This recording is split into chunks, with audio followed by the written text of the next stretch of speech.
É, quero começar com uma oração, né, clamando, né, pela direção do Senhor. É, Pai Santo Deus, eu quero te louvar e agradecer mais uma vez por este dia, Senhor, bendizer o teu santo nome. Clamamos a ti, Senhor, para que o Senhor se faça presente nesse lugar, Pai amado. Senhor, sela, Pai, a minha mente, o meu coração. Livra-me, Senhor, de falar do meu próprio coração. Que o Senhor venha falar através de meus lábios, que o Senhor venha, Deus, preparar o terreno do nosso coração. Que venhamos receber, Pai amado, tudo aquilo que vem do Senhor, Pai, para nossas vidas. Dá a direção, Senhor, esta palavra. Fala conosco nesta manhã. No nome santo do teu filho amado, Jesus, Papai. Amém. Primeiramente, eu quero agradecer a Cris, né, pela confiança e dizer que é uma honra estar aqui ministrando com vocês mais uma vez nesta manhã, no Mães e Filhos que Oram, nesse devocional. E a palavra que o Senhor colocou no meu coração é sobre Neemias. Eu quero trazer um pouquinho, assim, da, um- um- uma visão geral, né, do livro de Neemias. Nós temos estudado este livro, temos feito um propósito em cima dele, e Deus tem falado muitas coisas, tem nos entregado muitas chaves a respeito desse livro tão poderoso, né? Tem muitos segredos dentro dele. Então hoje eu quero falar um pouquinho sobre algumas lições que Neemias nos ensina através da história dele, né?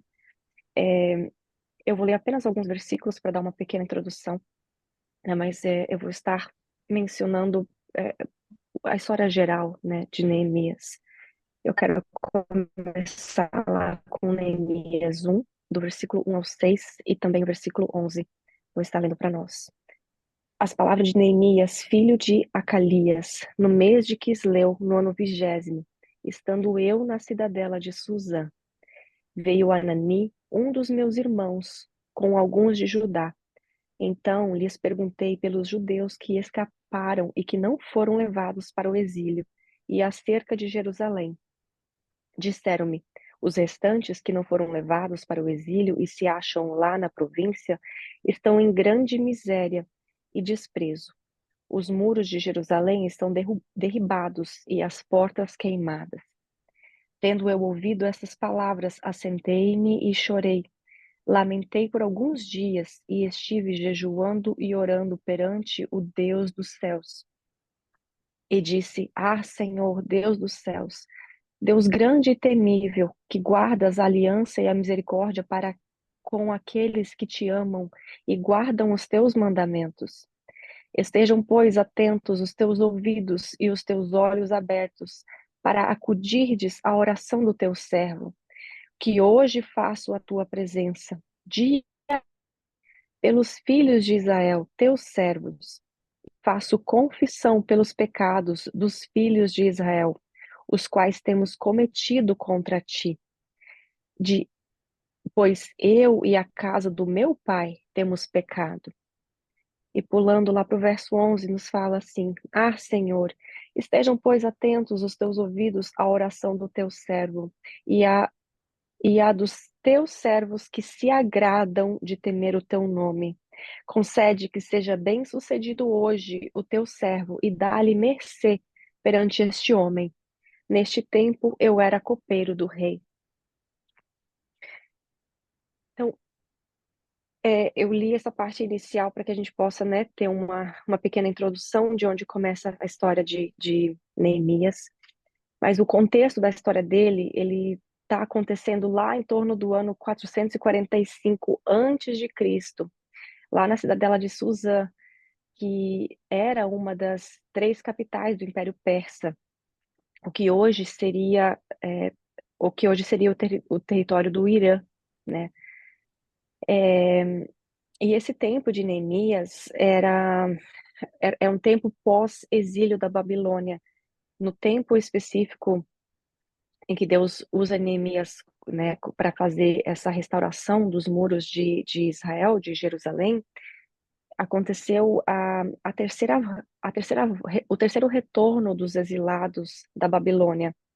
Então, era um período em que o povo estava vivendo ainda aquele período de vergonha, né, do seu exílio, um período de restauração, e era um período ainda de muita tristeza, né, para aquele povo. E o Neemias, ele é visitado por Anani, um de seus irmãos, e esse traz a ele a notícia de como está a situação de Jerusalém, né? Neemias estava vivendo ali em Suzã e ele não tinha noção do que estava acontecendo com o seu povo, de como a sua nação estava, mas ele recebe essas notícias de Anani, e isso quebranta o coração dele, né? E o texto, nesse tempo, o texto nos fala que Neemias, ele era o copeiro do rei. E ao que eu busquei entender o que que era ser um copeiro do rei, era era um trabalho que exigia, era um trabalho que ele era considerado de destaque, era um trabalho de prestígio, porque você trabalhava diretamente com o rei. Você era uma pessoa de extrema confiança do rei. Por quê? Porque o copeiro era aquela pessoa que provava a bebida do rei antes de chegar até ele, para que, se estivesse envenenado, o copeiro iria morrer, mas não o rei não seria atingido, né? Então, ele era tanto uma pessoa de confiança como alguém que assinou um trabalho para a morte, basicamente, né? Ele sabia que ele poderia morrer a qualquer momento, né? Mas então Neemias, ele era um homem que, apesar de ser um exilado, um judeu exilado, vivendo no Império Persa, né? Vivendo num território persa, servindo o rei Artaxerxes, ele era um homem de confiança, né? Ele era um homem a quem o rei viu graça nele, né? Ele era um homem de caráter, um homem de alta confiança e de influência do rei. Então, ele precisava de todas essas características para ele realmente estar servindo o rei nessa função de copeiro, né? Então, aqui nós aprendemos a primeira lição com Neemias, que ainda que exilado, ainda que escravizado, né, ainda que talvez não estivesse no lugar onde ele gostaria de estar em meio ao seu povo, na sua terra, na sua casa, mas ainda assim, ele manteve uma postura de caráter reto, um caráter incontestável em suas palavras, em suas atitudes, em todo o seu proceder, né? Então, isso nos ensina que nós, da mesma forma, precisamos ser assim, ainda que talvez estejamos até num trabalho que não seja aquele trabalho para o qual nos capacitamos, talvez estejamos em ambientes fazendo coisas que não queremos fazer, temos capacidade para mais. Por exemplo, você pode ter uma capacitação, vamos dizer, em advocacia, talvez você seja um advogado formado, e nós, como imigrantes, né, aqui na Europa, por exemplo, é muito comum fazermos trabalhos de limpeza, aqueles trabalhos que estão disponíveis, né, com a limitação da língua e tudo mais. Então, assim, de termos um coração humilde, entregue e sermos corretos em todos os momentos, mesmo que fazendo algo que não seja a nossa função, talvez fazendo algo que não queremos fazer, estando no lugar onde não queremos estar, mas que tenhamos sempre um caráter reto, que as pessoas possam ver em nós essa, esse caráter diferenciado de Cristo em nós, que eles possam perceber uma diferença em nós, porque isso agrada ao Senhor. E a segunda lição que nós vemos aqui é a fé e a devoção de Neemias. Ainda que ele estivesse longe da sua terra, também da mesma forma, né? Longe, não tinha um templo para adorar, como era de costume dos judeus. Ainda assim, ele não perdeu a sua fé em Deus. Quando ele, na sua fé e sua devoção em Deus, quando ele soube da situação de Jerusalém, a atitude dele foi de buscar a face do Senhor, foi de orar, foi de jejuar, né? E buscar a direção de Deus naquele tempo difícil. Então ele se assentou, ele chorou e ele lamentou. Neemias, a gente vê aqui que ele era um homem como qualquer um de nós, uma pessoa normal, como todos nós. Ele foi tomado por emoções, né? ao ouvir da situação que o seu povo estava vivendo, a situação em que a sua terra, a sua nação estava. Mas ele não se deixou levar pela dor, né? Ele não se deixou abater por essas emoções, ele não deixou que as emoções tomassem conta dele, direcionassem as suas ações. Pelo contrário, ele usou elas como um incentivo, né? Como um combustível. Neemias, ele se posicionou, ele jejuou, ele orou, ele buscou a direção de Deus. Por 4 meses ele esteve buscando ao Senhor antes de ele dar um passo à frente, antes de ele tomar uma atitude, uma decisão. Então nós vemos aqui, o que eu entendo aqui, que Neemias, ele viveu um avivamento pessoal, né? Ele buscou a face de Deus, ele se arrependeu pelos pecados dele, ele se arrependeu pelos pecados da nação, confessou os pecados deles a Deus. E ele se lembrou das promessas que de Deus, da palavra do Senhor. E ele se posicionou diante de Deus em um clamor pelo povo. E ele entendeu que ele tinha uma posição de influência. E talvez ele estivesse lá naquele lugar exatamente para esse tempo, exatamente porque isso daria a ele a capacidade de ser usado para trazer a restauração dos muros. Porque uma pessoa comum que não tivesse recursos, talvez seria muito difícil para ela estar iniciando este trabalho. Mas Neemias, por causa da função dele de por causa da função dele de influência, ele estava num lugar propício para ele conseguir algo a mais, né? Então, ele entende que ele poderia ser essa pessoa que poderia ser usado para trazer fim à vergonha da sua nação. E aqui, nesse contexto, a gente vê a terceira lição que Neemias nos ensina, de um posicionamento e de discernimento do chamado que ele discernimento do chamado da obra de Deus, né? É, ele ele buscou, a gente vê que Neemias ele buscou em Deus uma direção e uma estratégia, né? E dessa forma ele veio a obter o favor do rei. É, ele tipo, ele acabou recebendo do rei talvez ainda muito mais do que ele tivesse pensado que ele iria encontrar, né, que ele iria receber.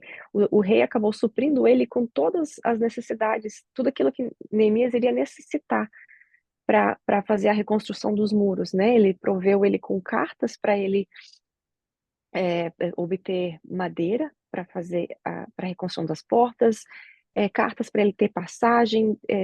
O rei enviou inclusive soldados, pessoas junto com ele para dar suporte, né? E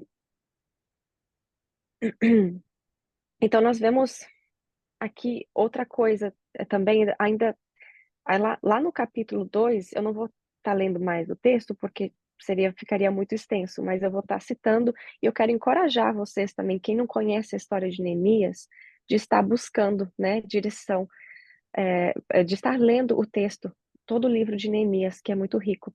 Mas lá no capítulo 2 nós aprendemos a quarta lição com Neemias, uma lição muito valiosa. Neemias, ele chega em Jerusalém e ele não fala imediatamente com o povo, né?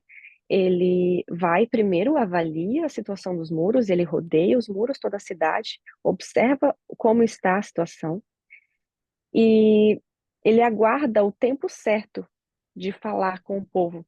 Ele não chega falando para todo mundo o que ele veio fazer lá, ele agiu com estratégia, com sabedoria. Ele não agiu de forma precipitada. Então, a lição que a gente aprende aqui é a gente buscar estratégia e não agir precipitadamente. Ele avalia, ele analisa, ele primeiro faz um planejamento e depois, recém que ele vai falar com o povo e vai encorajá-los. Ele não chega de mãos vazias para o povo, ele já chega já com um planejamento, com uma estrutura. E assim, dessa forma, ele se tornou um encorajador para que todo o povo se unisse, porque Neemias sabia que ele não ia poder fazer a obra sozinho. Ele precisava da ajuda, do suporte de todo o povo.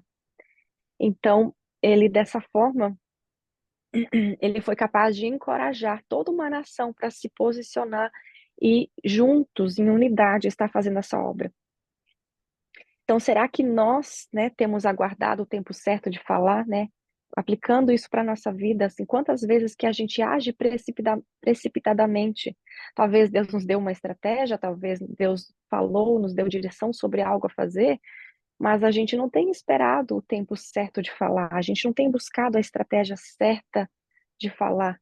E temos perdido a oportunidade de sermos uma fonte de encorajamento para aqueles que estão à nossa volta, né? Então, que a gente venha buscar isso do Senhor, que nós podemos ser aqueles que o Senhor vai usar para restaurar as nossas famílias, as nossas casas. Acredito que todos nós temos algum familiar que não conhece o Senhor, que precisa de uma revelação de Cristo em sua vida. Então, que a gente venha buscar no Senhor estratégia, direção e o tempo certo de falar, a maneira certa de falar, para que nós venhamos a revelar Cristo na vida das pessoas à nossa volta. Aí, seguindo um pouco a história de Neemias, a gente vê que no capítulo 3, o povo todo se une a uma unidade. Todos eles vão trabalhar juntos para fazer a reconstrução do muro. E cada um restaura uma parte do muro. Porque não adianta todo mundo querer fazer a mesma coisa. O trabalho foi dividido em partes, né? E dessa forma, cada um tomou um posicionamento num lugar específico, numa parte específica do muro, né? Então, quando nós. Mas a gente sabe que toda vez que a gente se posiciona para fazer a obra de Deus, quando a gente se posiciona no chamado que Deus tem para nós, os inimigos eles vão se levantar. Eles se levantam para impedir que a gente venha fazer essa obra, né? É, e aí, quando a gente segue mais um pouquinho a história de Neemias, a gente vai lá para Neemias 4, o verso 9, que eu quero ler com vocês aqui. Ele nos fala, na verdade, eu vou ler rapidamente o versículo 4 e o 5, e depois o 9. Aqui no capítulo 4, é o momento em que o inimigo se levanta contra o povo de Israel e começa a tentar desencorajar o povo. E esses versículos que eu vou estar lendo fala sobre o posicionamento que Neemias teve, né, diante dessa situação. O versículo 4 nos fala: ouve, ó Deus, pois estamos sendo desprezados. Caia o seu opróbrio sobre a cabeça deles e faze que sejam despojo numa terra de cativeiro. Não lhes encubras a iniquidade e não se risque de diante de ti o seu pecado, pois te provocaram a ira na presença dos que edificavam. E o versículo 9 nos fala: porém nós oramos ao nosso Deus, e como proteção pusemos guarda contra eles, de dia e de noite. Então, aqui, o que nós vemos aqui é que, diante da afronta do inimigo, em vez de Neemias enfrentar os inimigos, em vez de ele confrontá-los, em vez de ele começar a murmurar, em vez de ele começar a fofocar, em vez de ele começar a falar mal, a começar a reclamar, a, a, a se deixar abater por aquela situação, ele nos ensina a nossa quinta lição dessa manhã. Ele buscou a Deus, ele orou ao Senhor. O posicionamento de Neemias diante das afrontas do inimigo não foi de murmuração, de queixa, de reclamação. Ele buscou o Senhor, ele orou a Deus, aquele que ele sabia que era o único que podia resolver a situação deles, que era aquele que podia trazer estratégia, aquele que podia trazer vitória a eles diante dos inimigos. Mas não apenas a oração. Ele não contou apenas com o que Deus podia fazer. Neemias sabia também aqui que havia uma parte que cabia a ele. Então, Neemias, ele se posicionou na parte que cabia a ele fazer. Por isso ele levanta guardas contra os inimigos. Ele colocou guardas contra os inimigos de dia e de noite. Então, Neemias busca a Deus, que era aquele que podia trazer a vitória sobre todas as coisas. E Neemias faz a sua parte. Ele não fica esperando apenas em Deus, ele não fica esperando no acaso, na sorte. Não, ele se posiciona e coloca guardas, porque ele sabia que eles precisavam estar em estado de alerta, estar preparados para tudo aquilo que estava por vir. Então, quantas vezes que nós, em vez de nos posicionarmos diante da afronta dos inimigos e buscarmos em Deus, né, aquele que tudo pode fazer por nós, quantas vezes que a gente fica de mimimi, quando a gente fica reclamando, a gente às vezes busca nossos melhores amigos para fofocar, para reclamar, para murmurar, né, e não nos posicionamos naquilo que devemos fazer, né? Às vezes, talvez a gente fica reclamando que nossos filhos não nos respeitem, mas a gente não impõe limites a eles. Não damos o exemplo de respeito com relação ao próximo também, porque eles aprendem com o exemplo em todas as situações.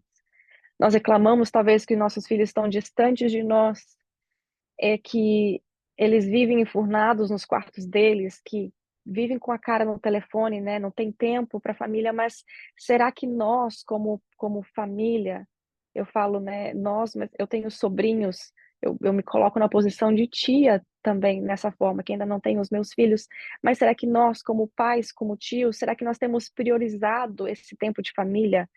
Nós temos priorizado refeições agradáveis à mesa, temos priorizado tempo em famílias longe do telefone, longe da televisão, sabe? Sem distrações, aquele tempo de conversa, aquele tempo de intimidade, para você criar laços, para você saber o que está acontecendo, para perguntar como que foi o dia, para orar juntos antes de dormir, ou durante o dia temos tempo de devocional juntos. Ou talvez até, quem sabe, a gente fica reclamando da nossa situação no trabalho, reclamando do trabalho que nós temos, do salário, do patrão, mas não buscamos uma direção de Deus sobre algo melhor, ou talvez não nos dedicamos em fazer com excelência aquilo que Deus colocou na nossa mão. Porque as pessoas veem, as pessoas estão nos observando, nos assistindo. Ou ainda, quem sabe, a gente não tem nos posicionado em buscar uma qualificação melhor. Talvez você está fazendo algo, você quer melhorar, mas você precisa se posicionar com relação a isso também, né? E há muitas outras lições. Cris, por favor, me manda mensagem do horário que eu tô sem relógio aqui, eu não consigo ver no telefone, tá? Há muitas outras lições que a gente pode tirar aqui do livro de Neemias. Mas eu quero pular lá rapidamente pro capítulo 6, para mais algumas lições muito importantes que ele nos deixa. Que a gente sabe que os inimigos vão sempre se levantar quando nós estamos fazendo a obra do Senhor. Quanto, quanto mais certo nós estivermos, aliás, quanto mais a gente vê o inimigo se levantando, pode ter certeza que a gente está no lugar certo, né? Porque o inimigo ele não vai se levantar se o que você está fazendo não está dando certo. Se você não está fazendo a vontade de Deus, se você não, se o que você está fazendo não está dando resultado, o inimigo não vai se levantar contra você, porque ele não vai trabalhar contra ele mesmo. Então, se o inimigo se levantar, é porque certamente aquilo que você está fazendo, a sua busca pelo Senhor, ou as suas atitudes, as suas palavras, o seu posicionamento estão corretos. E aqui, quando a gente chega aqui no capítulo 6, acontece, a gente fala assim, a gente vê como o ápice do processo de restauração dos muros, né? Eles chegam, o povo chega no final, da parte final da reconstrução dos muros. Eles, no começo aqui do capítulo 6 fala que eles já haviam reparado todo o muro, todos os muros, né, todo o muro em volta de Jerusalém, que já não havia mais brechas, que faltavam apenas colocar as portas, né, faltava apenas o processo final da reconstrução. Então é nesse tempo que o inimigo se levanta com mais força. Ele viu que até ali todas as tentativas dele não deram certo, né? Ele lançou mentiras, ele tentou desencorajar, ele cercou a cidade, tentou deixar o povo com mais medo, né? deixar o povo temeroso para pará-los, mas não deu certo até aqui. Então aqui o inimigo vem com novas estratégias ou com estratégias mais elaboradas. Então, aqui no versículo 2, nós vemos, fala assim que Sambalate e Gesem mandaram dizer-me: vem, encontremo-nos nas aldeias, no vale de Ono. Porém, intentavam fazer-me mal. Enviei-lhes mensageiros a dizer: estou fazendo grande obra, de modo que não poderei descer. Porque cessaria a obra enquanto eu a deixaria e fosse ter convosco? Então, aqui, a gente vê, né, e continuando falando, né, na verdade, eu vou continuar lendo só um pouquinho mais para dar um pouquinho mais de contexto aqui. Então, no versículo 4 fala assim: 4 vezes me enviaram o mesmo pedido, eu, porém, lhes dei sempre a mesma resposta. Então Sambalate me enviou pela quinta vez o seu moço, o qual trazia na mão uma carta aberta, de teor seguinte: entre as gentes se ouviu, e Gesem diz que tu e os judeus intentais revoltar-vos. Por isso reedificas o muro, e segundo se diz, queres ser o rei deles. Nesse contexto aqui, nós vemos que os inimigos, eles repetidamente eles tentam distrair Neemias, com o intuito de fazer com que ele parasse a obra, né? Tentando tirar Neemias da posição onde ele estava. Se Neemias saísse, parasse a obra ali, todo o povo ficaria desencorajado, né? Então, Neemias ali nós vemos que ele não deu ouvidos ao inimigo. Ele não deu ouvido às afrontas do inimigo, ele não se deixou distrair com os intentos do inimigo para tentar parar a obra dele, porque Neemias teve discernimento. Ainda quando o inimigo levantou falso testemunho, acusações graves com relação a ele, que podia fazer, né, podia trazer temor a ele. Ele disse, o que Neemias disse para ele? Voltando lá no versículo 3, ele fala assim: estou fazendo uma grande obra de modo que não poderei descer. Por que eu cessaria a obra enquanto eu a deixasse fosse ter convosco? Então, Neemias, ele se posicionou e ele entendeu. Ele não perdeu tempo tentando se explicar diante do povo, tentando se explicar diante do inimigo. Ele não perdeu tempo tentando desmentir aquilo que o inimigo estava falando.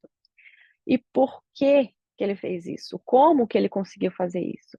Porque Neemias, ele conhecia a identidade dele em Deus. Ele sabia quem ele era, ele sabia qual era o propósito que ele havia sido chamado.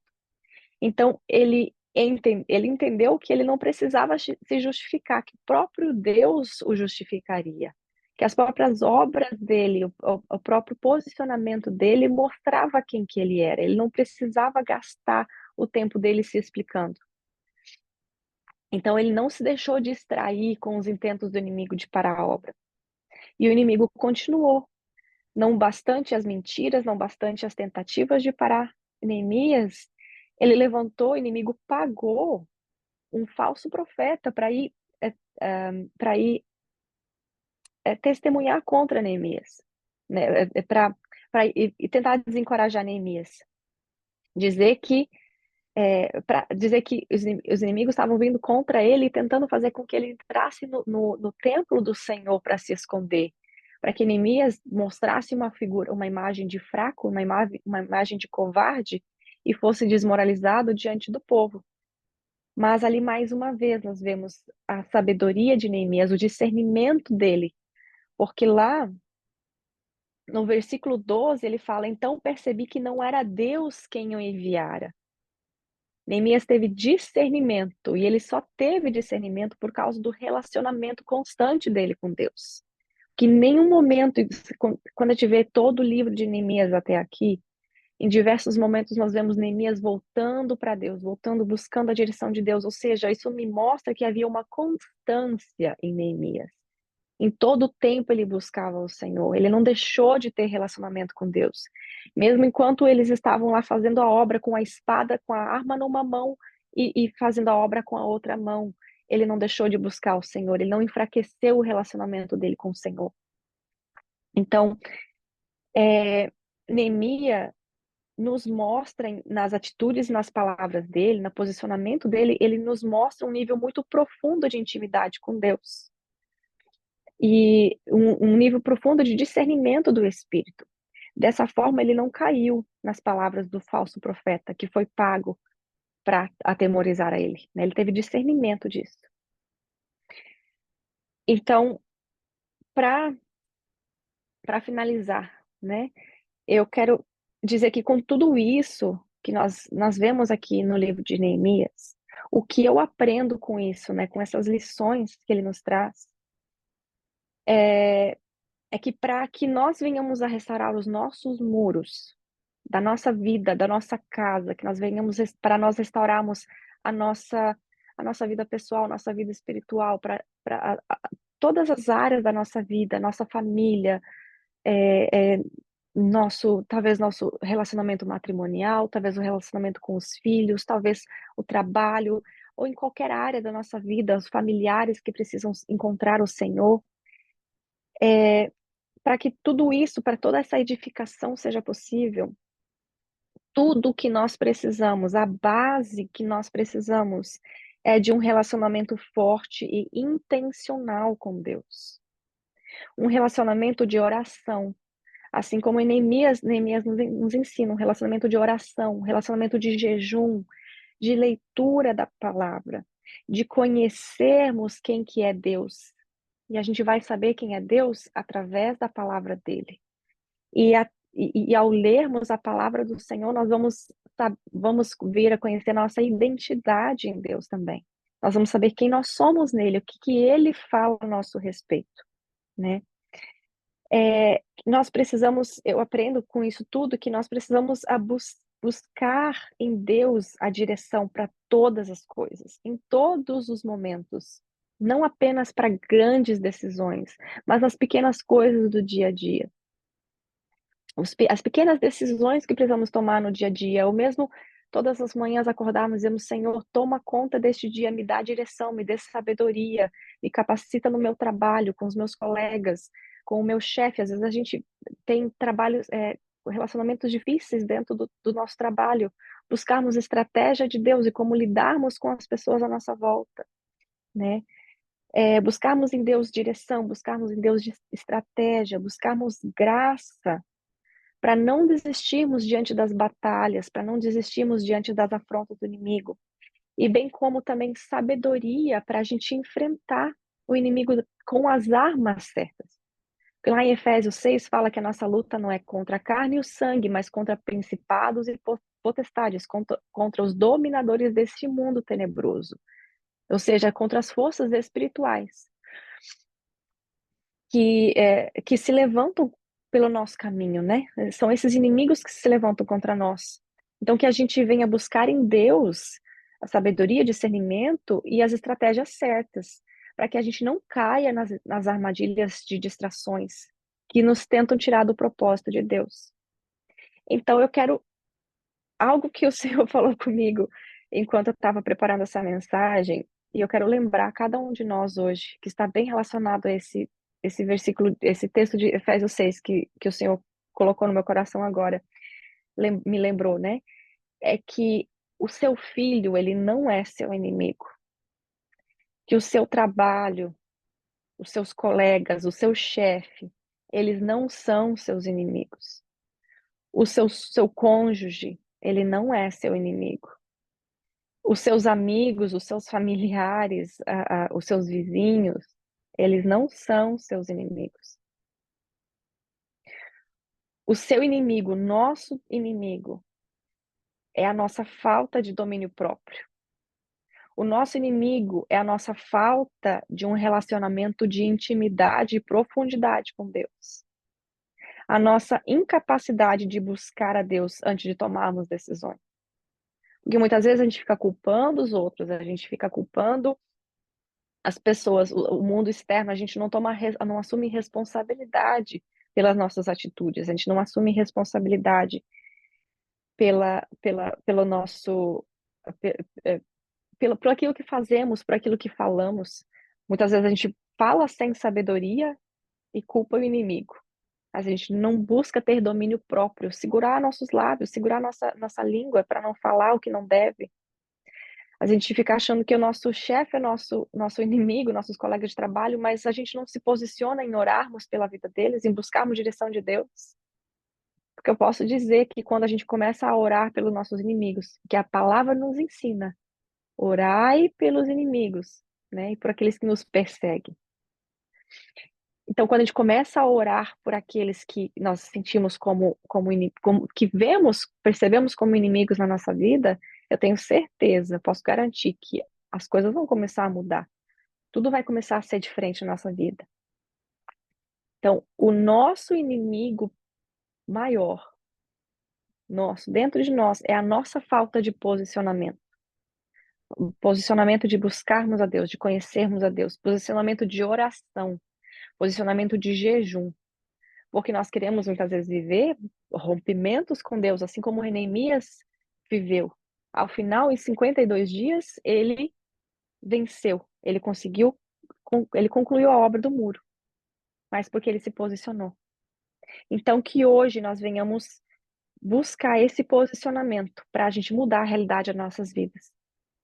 Amém? E eu quero encerrar dessa forma, encorajando todos nós a hoje nos posicionarmos em Deus, em oração, em jejum, em busca, em conhecimento da palavra, para que a gente venha vencer todas as batalhas da maneira certa, ter estratégia de Deus, para que a gente venha alcançar a reconstrução daquilo que está quebrado em nossas vidas. Amém? Muito obrigada pela oportunidade. É uma honra e um prazer estar aqui com vocês. Que Deus abençoe a cada um de vocês. Amém?